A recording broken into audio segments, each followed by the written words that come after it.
Hello everyone. Assalamu alaikum.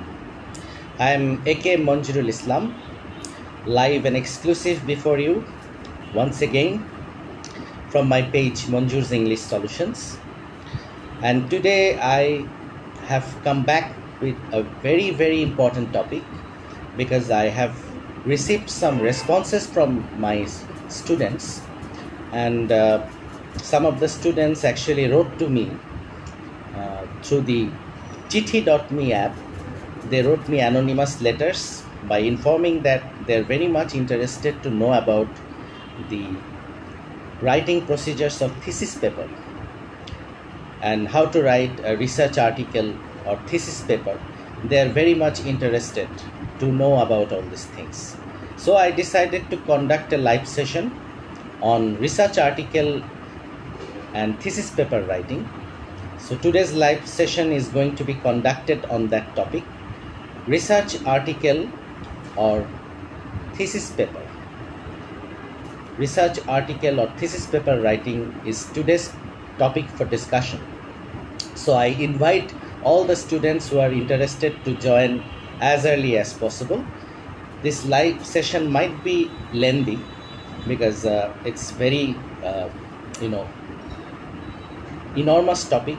It's a very vast topic, important topic to talk about. So it will take a lot of time to explain all these things. So let us begin. Research article and thesis paper. Actually, research article or research papers are mainly written for publication in the research journals, and the journals might be online or printed layout, whatever, but those articles are actually being written for publication. And in most cases, the faculties of various departments actually write these articles for publications, and the number of publications actually add value to their career, to their professional career, especially for the faculty members of various departments of universities. So they write research articles on various topics. And in case of thesis paper actually is written during the end of master's course, during the end of the MA program or master's program. So I am talking about English department, so I would actually deal with English. Thesis papers are actually written to earn a master's degree. In case of America, in America, thesis actually is written to earn an MA degree or master's degree, which is also known as master's thesis, whereas a dissertation is written to earn a PhD. I repeat, thesis is written to earn a master's degree towards the end of the MA program or master's program, and dissertation is written to earn a PhD degree. This is what thesis and dissertation actually mean in America. But in UK, the terms are quite opposite. In UK, the term is quite the opposite. That means thesis means it is actually a doctoral submission. To earn a PhD degree, the students write thesis paper. And in case of earning a master's degree, they write dissertation. That is what UK thesis and dissertation actually mean. So American thesis and dissertation is completely opposite to the British thesis and dissertation. I hope you understand. So in case of America, thesis is mainly written to earn a master's degree, and dissertation is mainly written to earn a PhD. And in England or in UK, a thesis is written to earn a PhD, and dissertation is written to earn a doctoral degree. Sorry, a master's degree. I repeat, in case of UK, the thesis actually is written to earn a PhD degree, whereas in America, a thesis is written to earn a master's degree. In UK, dissertation is actually written to earn a master's degree, whereas in America, a dissertation is written to earn a PhD degree. I hope now you understand. So, American and British thesis and dissertation are completely the opposite. So, you have to be very careful about these two terms. But let us now talk about our country. In our country, actually, thesis is written in both honors and masters. I mean, towards the end of honors, some universities offer thesis program, and in case of earning a master's degree, towards the end of a master's degree, they also offer thesis programs. So in case of our country, thesis is offered in both BA honors in English and MA, which is the current practice in Bangladeshi education system. And most of the universities do that in our country, which is completely different from other countries of the world. So we follow our own trend. So in our trend, we offer thesis towards the end of honors or master's program. Now let us talk about research article. As I have told you, that research article actually is written to submit for publication in journals, research journals actually, peer-reviewed journals, which we call. But in most cases, the research articles are written by the various faculty members of different universities. They actually write these articles to add value to their professional career, because if they do not have publication, they are not promoted. For being assistant professor, they need 2 or 3 publications. For becoming associate professors, they actually need more publications. So the more publications, the more added advantage they get for their professional development, for professional career development actually. So this is what happens. But in case of students also, they can also submit research articles in various journals to practice their research oriented skills and thereby gather some experiences. There are so many online journals available that actually offer the students the privilege or opportunities to submit their research articles. But these research articles are not to earn any master's or honors degree or PhD degree. Rather, these research articles are written for publication in various journals. It might be online journal, it might be printed layout journal. So this is the current practice. Now let us begin about the writing procedures of research article and thesis paper. Well, for writing a thesis paper, you actually have to begin with the title page. I mean, you have to have a title page and you have to select the topic of your thesis. Actually, in case of thesis paper submission in our country, the students actually, when the students are writing thesis paper, they are actually doing more like a review. They're not actually giving anything new. They're rather trying to write a review or something like that. So that is not all that in-depth observation that we actually find in case of research article writing, because the students are not that well equipped or well trained in case of writing research articles. So they actually, for practice, use more of a review writing technique. That means they actually, in most cases, rather than giving a new theory, try to revise the previously given theories or they actually try to you know add something new, but they are not able to produce something new through their writing. In most cases their writing actually is kind of a review.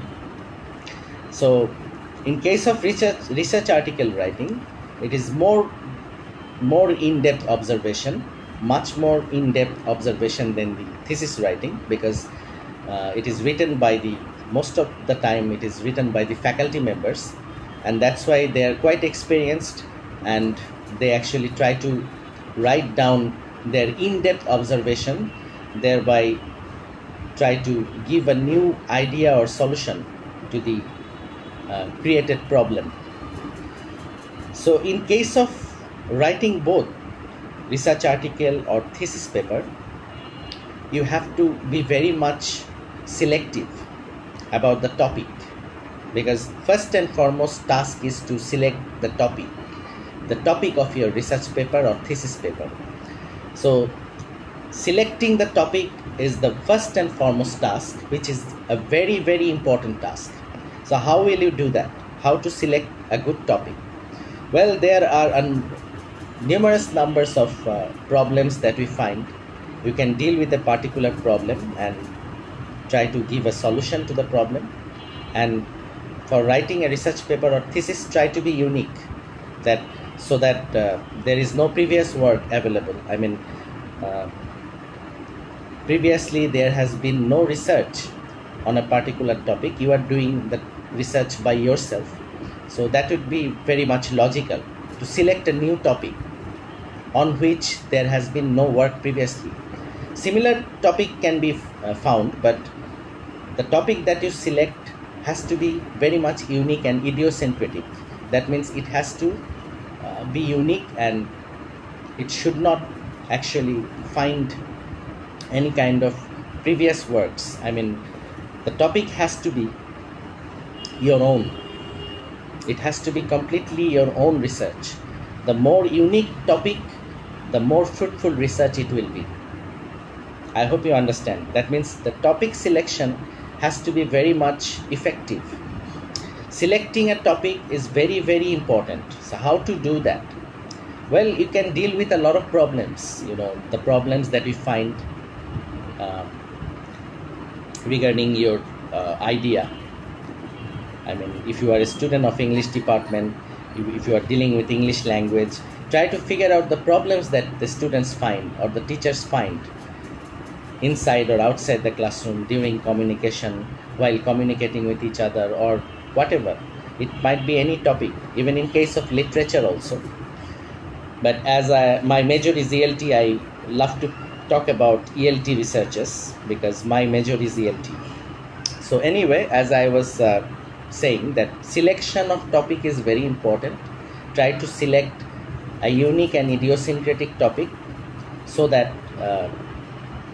similar topic or same topic is not available on the internet, or there is no previous work available on the topic that you have selected. You have to make sure that your topic is unique and no research has been previously done on the same topic. Am I clear? Otherwise it would be plagiarism. Plagiarism means you are copying other people's works. So in case of selecting the topic of your research paper or thesis paper, you have to be very, very unique. You can talk to some expertise, some experts. You can take help from some experts as well for writing a research article or thesis paper, that what are the problems that I should deal with, what topic should I choose for writing a research paper, what topic can be chosen. You can discuss with your friends, with experts. You can talk to your supervisors. If you're writing a thesis paper, definitely your supervisor will help you a lot regarding this. He will help you select a topic. You can discuss those issues, how to select a good topic for writing a very effective research article or thesis paper. So it is very important to select the topic. So the moment you select the topic, your task is half done, because selection of the topic is very, very important in case of research article or thesis paper. I hope you understand. Suppose you trying to do a research about the Bangladeshi students, about their competence in speaking skill, in listening skill, in reading skill and writing skill. So which skills they are actually finding that these skills are quite uh, quite easy or convenient for them to master, but the other skills are not so convenient for them. They are not finding the other skills quite easy to master. So in that case, mastering the four basic skills of language, listening, speaking, reading and writing, how the students are dealing with these skills, that can be a research topic.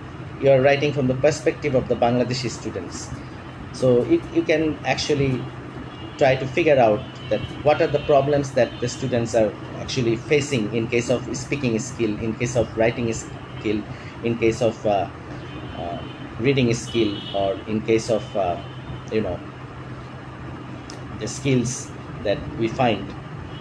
I mean, the four basic skills of language: reading, writing, speaking and listening. So what are the problems that the students are facing in these four skills? And you can do some research on uh, the skills that the students are actually good at, and also you can do some research on the skills that the students are weak in. So this can be a research topic, but the topic has to be quite lengthy. I mean, research topic is not like an essay topic. It is quite lengthy, and you have to be very, very choosy and unique in case of selecting the topic of your research paper or thesis paper. Try to be idiosyncratic, try to be unique in case of choosing the title of your research paper. So that the moment you choose the topic, your task is almost half done, because selection of the topic of your research paper is a very, very major task. I hope you understand how to select a research topic. You can also search on the internet that what are the problems that the Bangladeshi students are facing nowadays in case of English language, or even if you choose a particular literary work from English literature or from other literature, then you can also select a particular literary device or term to figure out in that particular literary work. You can deal with those things as well. So it is very, very important to select the topic of your research paper. And now, after you select the topic of your research, and in case of thesis writing, definitely you will get help from the experts, I mean from your supervisor, because you are doing your thesis under a supervisor. Supervisor will definitely help you to select the topic of your thesis paper. But in case of article writing, you have to select on your own most of the time, but you can discuss it with experts. You can search on the internet that what topics are actually now the burning question. So what are the topics that I can actually deal with nowadays? So this is the topic that you have to deal with very, very effectively. Now after the selection of the topic, now you proceed with your research article or thesis paper writing. Then while preparing a thesis paper, you have to select the contents. You have to write a structure of your thesis paper. What should be there in your thesis paper? What are actually the major components or contents that should be there in your thesis paper? You write down the contents, that these will be the key points of discussion of my thesis paper or research article. So in case of thesis paper, you have to provide a content, but in case of research article writing, you do not have to provide the content, because you are submitting it as an article, like an essay. But in case of thesis paper, you have to provide the contents of your thesis paper. What are there inside your thesis paper? So decorate or arrange those contents chronologically, and then you actually get the structure of your thesis paper. Now you proceed with the thesis paper. So what should be there in thesis paper? I'm going to talk about those one by one. Number one is the acknowledgement. Acknowledgement is a very important part of thesis, which is not actually required in case of research article writing, but in case of thesis paper submission or thesis paper writing, you have to provide acknowledgement. That means thanksgiving to the people who actually help you a lot in case of your research paper. It might be the population, it might be your supervisor, it might be some other persons. That means population means the people on whom you did the research, and supervisor under whom you are doing your thesis paper, writing your thesis paper. So that is what actually counts. So thanksgiving is very important. That is acknowledgement, and that is written in not in only one para. You can use actually number of paragraphs in case of acknowledgement. More paras, I mean more than one para is required to write acknowledgement, which is kind of thanksgiving to the people from whom you actually got a lot of cooperation and help, and you are actually thanking them by writing the acknowledgement. I hope you understand. So there are different kinds of formats of writing acknowledgement, but it is actually written in more than one paragraphs. So you can write acknowledgement or thanksgiving more, and you have to use more than one paragraph here. At least two or three paras are good enough to write the acknowledgement. Now let us talk about the next part of the thesis paper, that is abstract. What is abstract? Abstract actually is the summary of your thesis paper or research article. In case of thesis and research article, abstract is common. Abstract has to be there after the topic.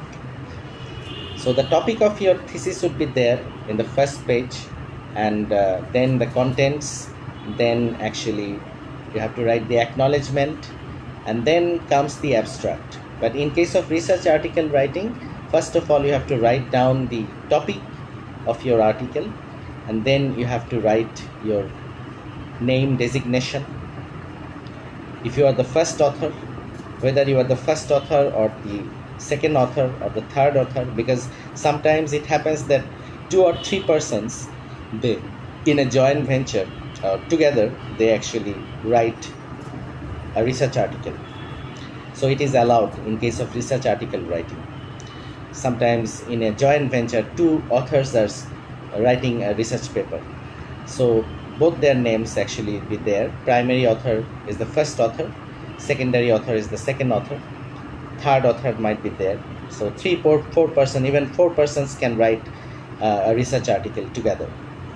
So anyway, so in case of thesis paper writing, the topic, after the topic you have to use the contents, then comes the acknowledgement, then comes the abstract. But in case of research article writing, after the topic, after writing the topic, your name, designation, and your abstract would be there. And in case of writing the names and designation, there might be more than one authors of the research paper. So now let us talk about abstract. Abstract is used in case of writing both thesis and research articles.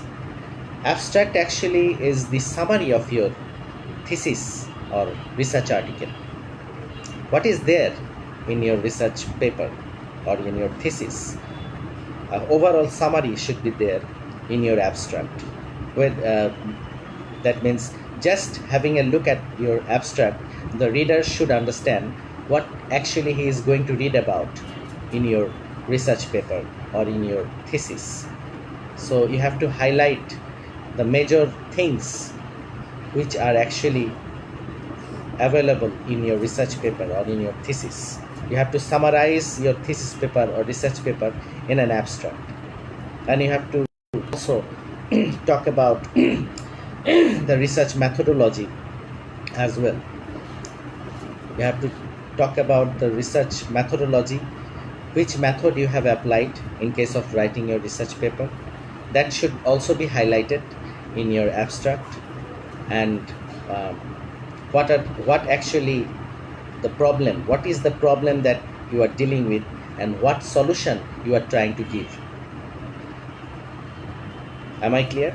You have to talk about the problem that you are dealing with and what solution you are trying to give through your research paper or thesis must be there in your abstract as well. That means abstract is a kind of summary of your thesis paper or your article, which actually highlights the problem, the solutions, the methodology of your research paper. The methodology, problems, and solutions of your research paper or thesis paper. It is an overall summary of your thesis or research article. I hope you understand. Now the next point is the keywords. Keywords. I repeat, keywords. And in case of abstract writing, you have to remember another thing, that it is most often the abstract actually is written in 150 to 200 words, not more than 200. But in case of some institutions, they actually provide a format of research article or thesis paper writing. They demand, they actually provide you with some kind of word limits, that your abstract should be within these words. This should be the word limit. In most cases, the abstract actually is written within 150 words, 150 to 200 words, not more than 200, but not less than 150 as well. I hope you understand. So it is ideal to write your abstract within 150 to 200 words. It's better to write it within 150 words, but some institution actually provide you with a format of research article or thesis paper writing, and they provide you with the word limit for abstract writing as well. Then you have to follow their format. Am I clear? I hope you understand. Now keywords. Keywords actually the major words that you have used in your research paper or thesis, the words that you have used most of the time while writing your research paper or thesis. That means frequently occurred words, words that have been used most of the time while writing your research paper or article or thesis. I hope you understand. The words that actually have occurred most of the time, the major words of your thesis paper or your research article. So those words are called keywords of your thesis or research article. So those keywords should be there, and at least 5 to 6 keywords should be given. Not more than 6, at least 5 to 6 keywords are enough. If I talk about my research paper, one of my research paper actually is culture sensitive methodology for ELT in Bangladesh. So here, CLT is a major word. The word has already been used in the title, and numerous numbers of times I have used the word CLT in my research paper. So CLT is there. Culture sensitive, the word also, the phrase or word has also been used. And culture sensitive methodology for ELT in Bangladesh. So ELT, culture sensitive, these two words already there in the keywords, because these words will be used numerous numbers of times and most often while writing my research paper, and I have used that, and that's why these two words will definitely be there. I hope you understand. So keywords should be at least 5 to 6 words, not more than 6 words. That will be enough. But if you write more than 6 keywords, it is quite odd looking. At least 5 to 6 keywords should be there. Now let us talk about introduction. Introduction, we all know how to write an introduction. You have to introduce the topic of your research and the problem of your research paper very efficiently in your introduction. You have to focus on the problem of your research paper, and you have to introduce the topic to your reader. What actually you are dealing with in your research paper has to be clarified in your introduction. I hope you understand. Just like writing the introduction of an essay, what you do, how you actually write the introduction of an essay. Similarly, you have to write the introduction of your research paper or thesis paper. Now then you will proceed with literature review. Literature review, it is actually a very important thing. Writing a literature review of a research article or thesis paper is a very major task. Literature review actually is the review of previous literary works quite similar to your topic or close to your research topic, because you cannot be 100% unique while writing a research paper, because previously there might be some works available. You are writing a topic from the perspective of Bangladesh, but some other people might have written it on the perspective of their countries, and those are already available in several journals, books, or they're also available as printed publications or even in online. So those previous works should be highlighted, or a kind of review should be written, that what previous works have already been done on my topic or quite close to the topic, because you are unique. If you have chosen a unique topic quite similar or close to the topics, you will find some other topics quite similar to your topic or close to the topic. So try to figure out or find out those research papers, how they have actually researched, how have they actually proceeded, and what problems they have figured out, how they have actually provided the solutions. Those actually should be there on the literature review. It is more like a review of the previous works that have been done on quite similar topic of your research. Am I clear? On the same topic or on quite similar topic of your research, the previous works should be there. I mean, there are some previous works available on your current topic or quite similar to the topic. Not on the same topic, but quite similar to the topic. You will find some previous works of some other authors. So you try to highlight those or try to review those in your literature review. Make sure that you don't actually eliminate anything, because you have to try to write a good literature review. So other works or previously done research works should be highlighted on your literature review on quite similar to your research topic, on the topics that are quite similar to your topic that you have chosen. And then you actually try to write what actually you are showing through your research paper. Towards the end of the literature review, you will show what new you are showing, because previously there have been some works on topics quite similar to your topic, but what new you are showing through your research paper or through your thesis paper, that should be also highlighted towards the end, because you have already written or the review of previously done works on the topics that are quite similar to your topic, and then towards the end you have to mention what new you are actually showing through your research paper or thesis. I hope you understand. This is what literature review is all about. It is actually a review of the previously done works on the topics that are quite close to your topic, and then you have to show what you are showing something new. You have to show something new. What new you are showing through your research paper or through your research article should be there in the end of your literature review. And literature review actually is written within 500 words ideally, but people say 500 or even 200 to 500. Actually, minimum 200 words should be written. Some people say that, but some organizations or some journals, they actually provide you with a format that literature review should be written within these word limits.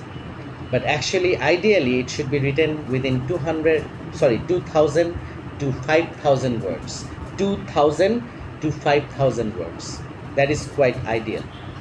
Am I clear? So literature review is quite lengthy. And I repeat, in case of writing a literature review, you have to highlight the previously done works or previously done research works that are already available. You have to write a review of those, and then you have to show what new you are going to show through your research or thesis paper. So that is what literature review is all about. Now let us move on with the next point of your research paper or thesis, that is objective. Objective. What is objective? Well, objective is the motto of your research paper or your thesis. Why are you writing this research paper or thesis paper? What is the objective? Objective might be more than one. It might be more than one. Am I clear? Or objective might be one or might be more than one, whatever. But you have to write down the objective or motto of your research paper or thesis. What actually are you going to show, and why are you actually writing this thesis? What is the objective of your thesis or research paper should be there in your objective. It might be more than one. So if it is more than one objectives, then you can use points or bullets in case of writing the objective of your research paper or thesis paper. Now let us talk about the next point that is very important, that is methodology. Methodology is also known as research methodology. Methodology. After objective, you have to proceed with methodology. So what is methodology? Methodology actually is the method or technique or approach that you have applied to your research or thesis paper, to your research article or thesis paper. So what method? Methods, actually there are several methods. Mainly there are two types of methods, that is qualitative and quantitative method. So in case of writing literature articles, literature research articles or thesis papers, most often qualitative data is used. But in case of writing the English language teaching, that means ELT or linguistic research articles, or in case of ELT or linguistic thesis papers, the quantitative and qualitative both approaches, that means the combined or eclectic approaches, are applied. Am I clear? Or used? Both qualitative or quantitative, both qualitative and quantitative approaches or methods are used in case of writing the research paper or thesis on ELT or linguistics. But in case of writing thesis paper or research articles on the literature topics, most often students use qualitative approach. Qualitative approach. I repeat, qualitative approach. So what is qualitative and quantitative approach? That is quite difficult to make you understand, but I'm trying to make you understand. Suppose you went to a market, you want to buy some mangoes. You are talking to the mango seller. You are telling him that give me 1 kg mango. So you bought 1 kg mango, and after buying 1 kg mango, you found that you feel like you have to buy half kg more. You say, give me half kg more. So this time you increase the quantity of the mangoes. You bought 1 kg, now you are adding half kg. That means you are increasing the quantity of your mangoes, amount or quantity of your mangoes. That means quantitative data deals with number. I repeat, quantitative data deals with number. Numerical data is used in case of quantitative approach or method. And I'm giving you another example. You bought 1 kg mango, you found that 2 mangoes are rotten.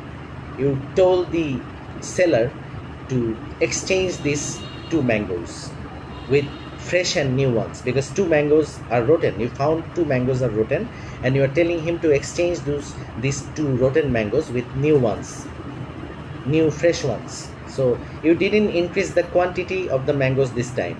This time you increase the quality of the mangoes, because you didn't increase the amount, rather you increase the quality. Two mangoes were rotten, and you actually exchanged those two mangoes with two new ones, two fresh ones. That means you increase the quality of the mangoes. So qualitative data doesn't deal with number, it deals with quality. Am I clear? Okay, I'm giving you another example of qualitative data.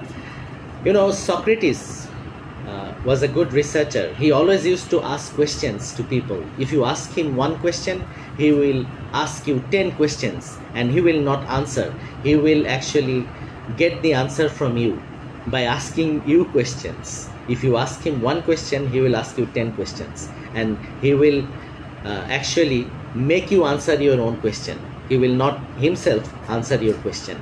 That's what he does. That is the Socratic technique of providing you with knowledge, and that technique is being applied in case of research. Today we are using research questionnaire in case of gathering or collecting the qualitative and quantitative data, and it was started by Socrates thousands of years ago. He started this approach. So I'm giving you an example. I'm talking about qualitative data. So how to collect qualitative data? Actually, data are most often collected. Data actually is collected by questionnaire, research questionnaire. I mean, the more questions you ask, the more fruitful your research will be. Socrates used to do the same thing. So one person came to Socrates and he was telling him that I want to talk to you about one of your friends. One person came to Socrates and told him that I would like to talk about your friends. Then Socrates said, what are you going to talk about? Is it good or bad? Then the person said that it is bad. Then Socrates said that the information that you are going to give me about my friend, is it true or false? And then the person said, I don't know actually, I heard it from someone else.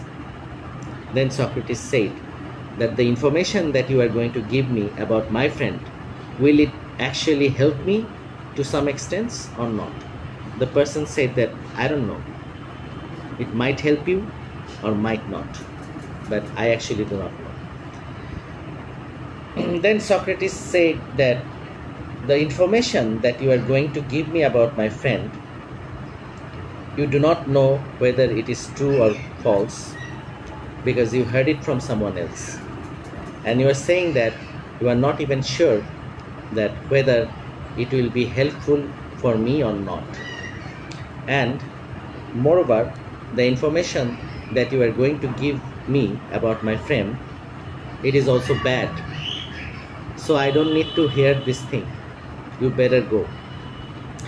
So this is how Socrates created a theory from the questionnaire. He asked the person some questions. The person wanted to give him information about his friend, that I would like to talk about your friend.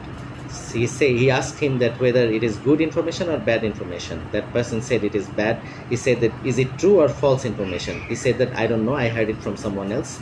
Will it help me or not? Will the information help me or not? The person said that I don't know, it might help you or not. So Socrates said, then I don't need to know the information, because the information that you are going to give me is not, you are not sure whether it is true or false, because you heard it from someone else. And the information that you are going to give me about my friend, it is bad, and you are not even sure whether the information will help me or not. So he created a theory through this questionnaire. He said that every action should be performed after judging the three basic questions. Number one is goodness, usefulness, and truthfulness. That means whenever you are going to do something, you have to judge or measure that action with these categories. Number one is goodness, whether the work is good or not. Goodness, number one is goodness. Usefulness is whether it will be useful for me or not. Usefulness. Number three is truthfulness, whether the work that I am going to do is true or false. Is it justifiable or not? So if it is not, then I shouldn't do it. But if it is justifiable, if it is justified, if it is useful for me, if it is good for me, then I will do that definitely. So this is the theory. Every action should be performed by judging these three categories. I mean, you have to remember these three things before performing an action: goodness, usefulness, and truthfulness. This is the theory that Socrates created by asking questions to that person. So this is what qualitative data, this is how qualitative data is collected. He has not used number here. There is nothing to deal with number. Am I clear? These are qualitative question or qualitative questionnaire. Am I clear? So qualitative questionnaire is used in case of gathering qualitative data. Now what is quantitative data? Quantitative data is actually the data that we collect using numbers, numerical data. Suppose you are going to do research on the students of your institution, of your school, college or university. Suppose your university. Then you need to know how good the students are in these four basic skills of English language: speaking, listening, reading and writing. These are the four skills of language: speaking, listening, reading and writing.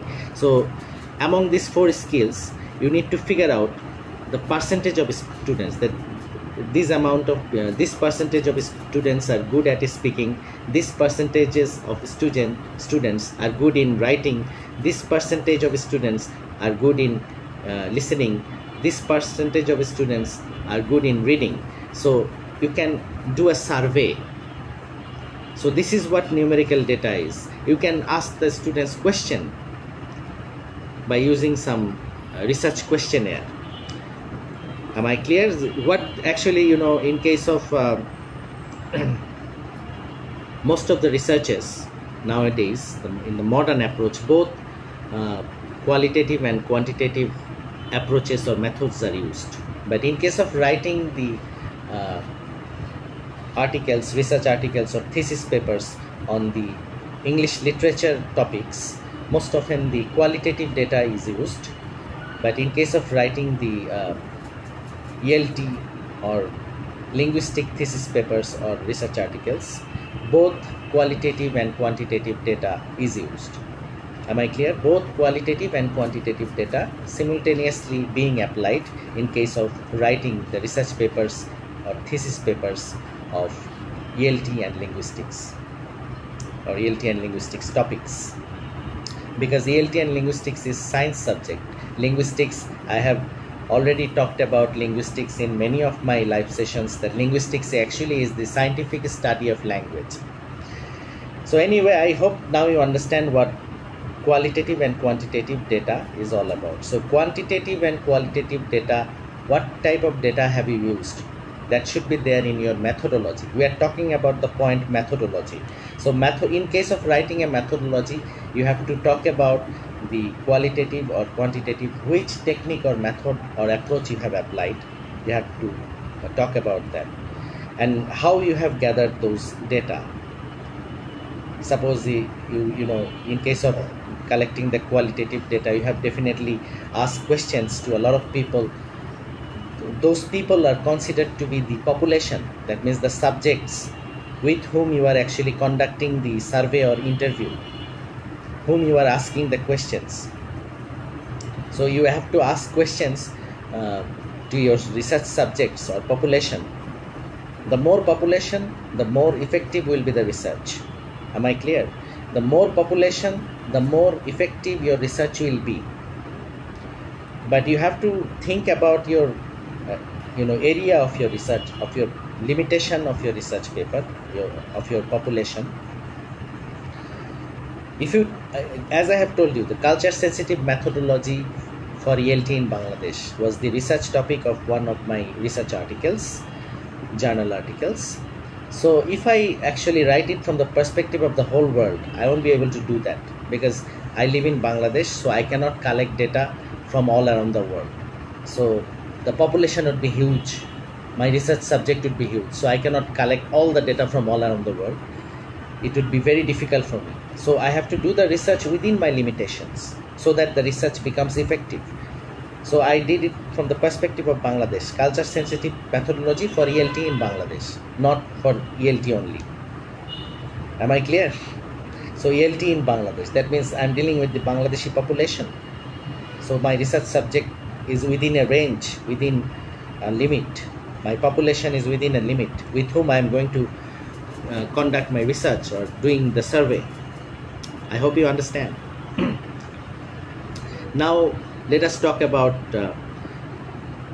how you are going to collect those data, where you conducted the university, where do you actually conduct those interviews. I mean the location and the population, where actually you conducted the interview, with whom you conducted the interview.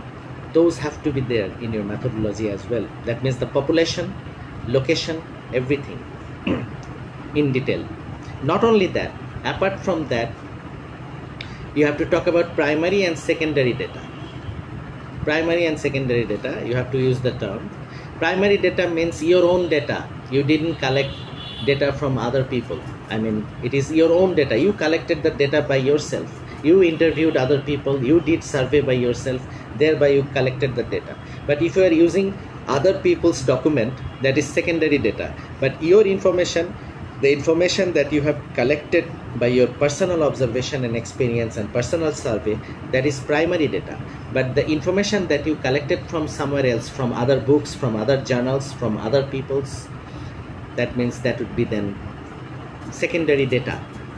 So primary data, that means the data that you have collected by yourself. It is your own data.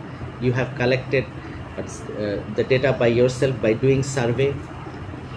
And secondary data is someone else's data. I mean, it actually has been collected from some other journals, from other books, from other people's works. That is secondary data. I hope you understand. So you have to focus that how you have actually collected those primary data or secondary data. Those must be highlighted in your research paper as well. That means in your methodology. I hope you understand. So methodology has to be explained quite sharply and quite brilliantly, that whether you have applied qualitative approach or quantitative approach, whether you have used primary data or secondary data. And another term I am telling you, another two terms, inductive and deductive approach. Which approach you have followed? In case of inductive approach, it is like primary data. It is more like primary data, because inductive approach, in case of inductive approach, you are doing your personal observation and experience, and thereby you are actually proceeding with the research. You are collecting data through your personal observation and experience. That means you are collecting primary data in a sense. So this is actually known as inductive approach. There is no prior data or previous theory to you. You are doing your personal observation and through your personal observation, survey and experience, you are proceeding the research paper and thereby creating a theory or trying to give a solution. Just like Newton, he didn't have any theory previously. An apple dropped from the tree and he saw the apple dropping from the tree and he created a theory, that is theory of gravity. There was no previously written theory to him. So this is inductive approach. He, from his personal observation and experience or survey, he has created the theory of gravity. This is called inductive approach. But if you are using other people's theory, that means if there is a previously given theory and you are actually trying to expand it, trying to modify it, then actually this will be known as deductive approach. Am I clear? So inductive or deductive, which method you have applied to your research, that can also be added to your methodology. So in case of writing a methodology of your research paper or thesis paper, you have to focus whether you are using inductive or deductive approach, qualitative or quantitative data, or primary or secondary data, these things must be highlighted while writing a thesis or research paper. Now, let us talk about the main point, that is data collection and findings. Now, data collection is the main thing of your research in case of scientific research, in case of writing the research papers of ELT and linguistics. I mean, as I'm dealing with English, that's why I'm talking about ELT and linguistics. So data collection and findings is a scientific approach. So you have to show how you have collected the data. In your methodology, you have already shown it. Now the data has to be shown in graphs, percentage, frequency. There are many statistical ways of representing your data: pie graph, line graph, column graph, column bar graph, or even frequency percentage. Through these parameters or graphs or charts, you have to show the findings, data collection and findings of your research paper or thesis paper. That means you have to select some questions first. That means the parameters or questionnaires. The questionnaire have to be selected very effectively. After selecting the questionnaire, you have to ask the questions to the subjects or the population, your target population, and thereby you collect the data from the people, from the subjects, from the population, and then you actually try to put them in your graph, chart, or frequency or percentage. Am I clear? This is how it is done.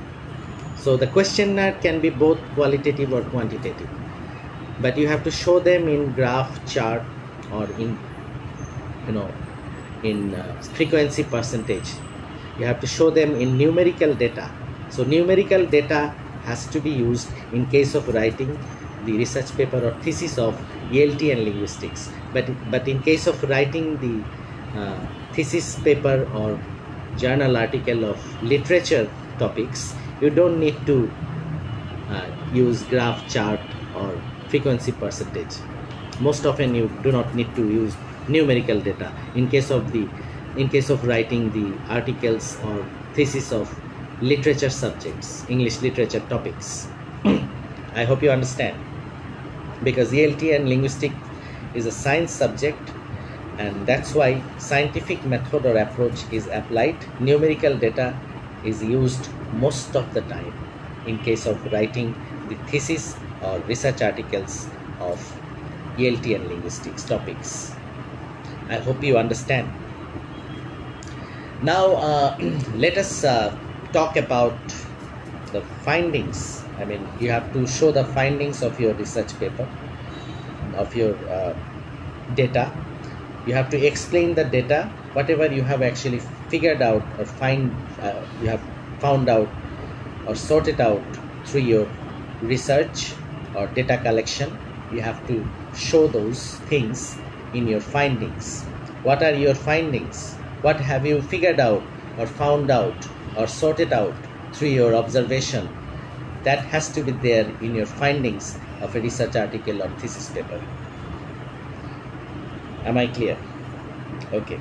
So these are the major points that should be there. You can add some other points. If you are writing a research article or thesis paper on the subjects of English or topics of English literature, then you can add your own points. You have to proceed with your own points. The researcher knows much better what points he will put afterwards. But these are the points that are essential. Up to methodology, you have to use all the points up to methodology in case of writing both the literature topics and ELT and linguistics topics. But afterwards, in case of writing ELT and linguistics topics, you must use data collection and findings. But in case of writing the research articles or thesis papers of English literature topics, you don't need to use the topic. You most often do not need to use the topic or point data collection and findings. But in case of writing the research article or thesis paper of ELT and linguistics topics, it is mandatory to use data collection and findings. This point must be there, and it is an obligatory point for writing the thesis or research paper of ELT and linguistics topics. That means for science subjects it is mandatory. Now let us proceed with the next point. There can be some more points. You can add your own points accordingly, according to the demand of your research. And then you proceed with recommendation. You have already talked about the problems. You have figured out some problems. You have shown the problems through your research. Now what is your solution? That has to be there in the recommendation. What solution to the findings you actually provide? What are the solutions that you have figured out or found out through your research? What is your suggestion or recommendation for the problems? How to deal with the problems that we are facing currently? Your research is definitely dealing with the problem. Now in the recommendation you have to provide the solution of the problem from your findings. I hope I have been able to make you understand. I hope I have been able to make you understand what I'm talking about. In your recommendation, you have to provide the solution to the currently raised problem through your research. That when you are dealing with a problem and you try to give the solution to the problem through your findings. The findings that you have already received, or already the findings that you have gathered through your research paper or thesis paper.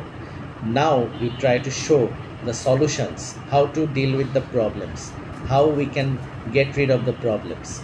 That should be there in your recommendation. And then after that you proceed with the conclusion.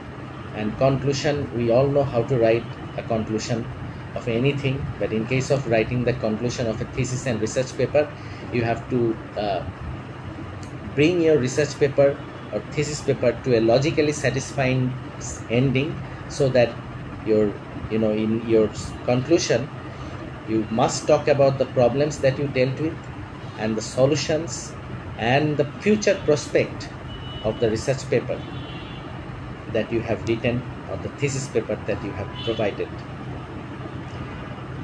I hope you understand. So now after that you have to write down the references or works cited. That is very essential in case of both research paper and thesis paper writing. References or works cited. That means while writing a research paper or thesis paper, you definitely have taken help from other works. It is not actually at all possible to write a unique thesis or research paper. It is very difficult, too difficult to write a unique research or thesis paper or research article. So what you need to do, you need to take help from other people's works, or you need to take help from internet, from other journals, other books, but make sure that you do not take too much. If you take too much, then you will be trapped under plagiarism. I mean, you will be totally trapped and your writing will be full of plagiarism. What is plagiarism? Let us talk about plagiarism then, because it is very important to know to write the references of a thesis paper or research article. Plagiarism means to steal other people's works without giving credit to them or to the works that you have taken help from. So what actually you need to do, definitely you have to take help from other people's works, because it is completely impossible to write a unique research paper or thesis paper for someone like us. So we definitely take help from other people's works. Actually, it might be book, it might be other journal articles, it might be internet sources. So we take help from other people's works or other materials, but we have to credit those works or those authors. If we do not credit those works or authors, then definitely that will be called plagiarism, because we have stolen from other people's works without giving credit to them. But if you take most of the works from other people, then what is there in your writing? How much of yourself is there in your writing? That is the point of question. Yes, because you cannot take too much from other people. Some people say, some organizations say that you have to take only 5%, 5 to 10% from other people or other people's works. But of course you have to give credit to them by showing the references. I hope you understand. If you take help from other people, you have to show the references, that these are the works that I have taken help from. It might be book, might be journal, might be internet sources, whatever, but you have to credit those literary works or credit those cited works. Unless you do that, you will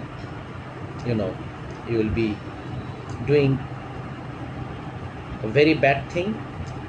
It will be plagiarism, and there are many copyright laws against plagiarism. The author might file a case against you because you have taken help from his work and you haven't given credit to that person. That person might file a case against you and you might lose your job, and it will be a very awkward situation, and even you can pay fines as well. So I hope you understand that to avoid plagiarism you have to show the references, but do not take too much from other people. 5 to 10% can be taken from other people, from other works. But if you take most of the works from other people or other sources, then what is there of yourself in your research paper? You say that I have taken from other people, so what? I have shown the references, I have given them credits, but most of 80% you have taken from other people. So how much of yourself is there?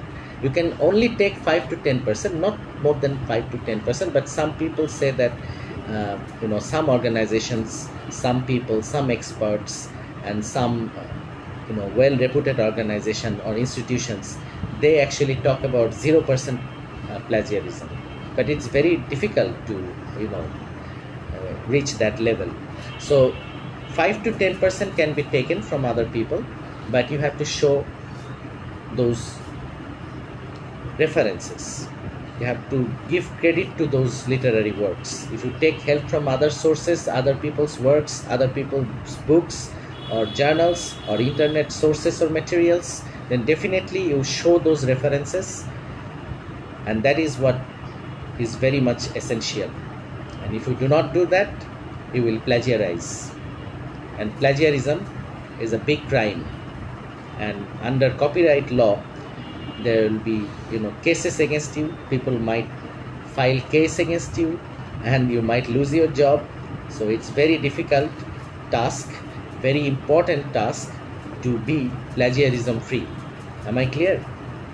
So if you take help from other people's work, be very careful. You have to show the references and do not take too much. 5 to 10% can be taken from other sources, but if you take help, definitely you show the references.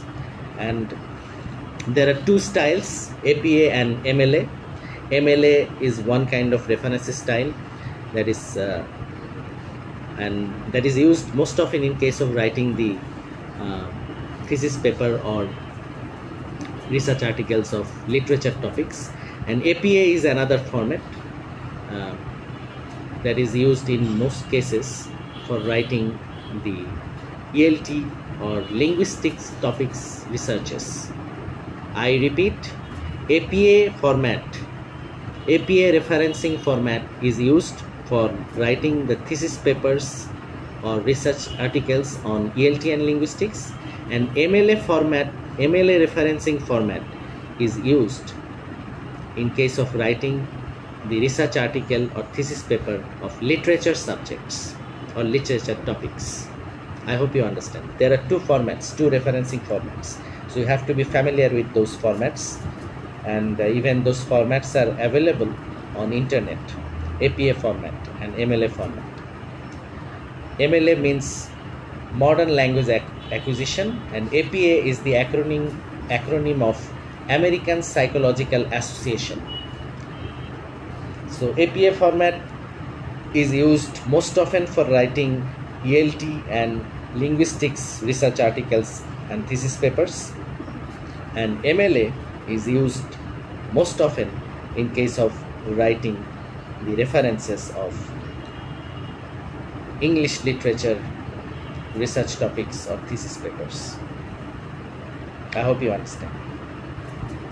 So now I'm going to wrap up my lecture or my live session. It's a very lengthy live session because I have already told you that writing a research paper or thesis paper is not an easy task. It's a huge task, and writing a research paper takes a lot of time, maybe months, maybe maybe years. Sometimes even writing a thesis paper takes a semester, a month, a whole semester a student is spent on writing a thesis paper in case of our country. So writing a thesis paper or research article is not an easy task. So it takes a lot of time, it takes a lot of preparation. So after putting the references, you need to show the questionnaire that you have used. If you have used quantitative data, definitely you have used questionnaire.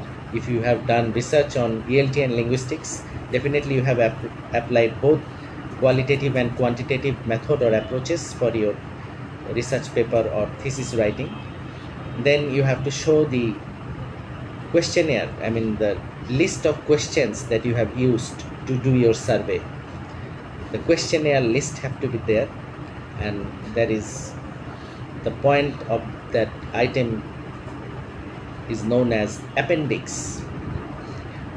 So in your appendix, you have to show the questionnaire that you have used for writing your research paper or thesis paper. So this is how you finishes your research paper or research article or thesis paper. Am I clear?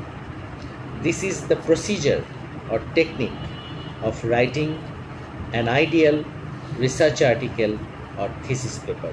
It's a lengthy process, and my discussion, I think so far I have conducted many live sessions, but today's live session probably is the longest live session I have ever conducted on my Facebook page. It's the longest live session ever. So anyway, so it's taken a lot of time. I don't know how much have you enjoyed of my lecture, but if you have any problem regarding this, you must contact me, and I am always available on my Facebook page. You can text me. If I cannot reply immediately, I will reply anytime, but I will definitely respond. You can ask your questions through the inbox of this page. Even you can text me. My mobile number, contact number is also given on my page. You can call me. You can ask me questions. You can also give me suggestions. How can I develop my page? How I can help you with more suggestions? What topics you actually want me to discuss or deal with? You definitely come up with your suggestions.